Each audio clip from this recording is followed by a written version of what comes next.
बच पाया मेरी अदाओं से। लेकिन बालक तुम्हारे लिए तो हम हैं, उसकी अदा से तो बचा ही लेंगे, किसी तरह खींच के यहां ले आएंगे। देखिए अगर 100 का स्क्वायर माइनस 99 का स्क्वायर, एक प्लस है और एक माइनस, अल्टरनेट वे में चेंज हो रहा है, तो कैसे बनाएंगे? तो ऐसे बनाएंगे। देखिए ए स्क्वायर माइनस बी स्क्वायर, आप जानते हैं कि ए प्लस बी, जी सर जानते हैं, ए प्लस बी।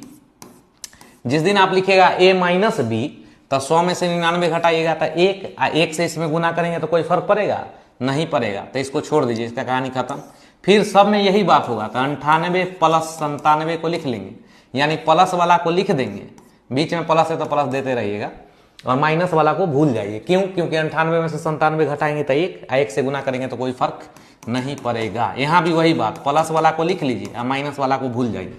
तो ये ओवरऑल आप देखें कि ये हो गया 1 प्लस 2 प्लस, इसी तरह ये बढ़ता कहाँ तक आता? तो 100 तक होता। बहुत बढ़िया। 1 से 100 तक का आप जानते हैं कि n इंटू एन प्लस 1/2 पर बनेगा सर, यानी n कितना है? तो 100 है। ऐसे 1 बढ़ा देना है, यानी 101 बट्टा में 2, ये 50, यानी कि 50 50 इसका आंसर हो गया। इसका आंसर जल्दी से कमेंट सेक्शन में लिखिए। मिलते हैं अगले वीडियो में, तब तक के लिए जय हिंद।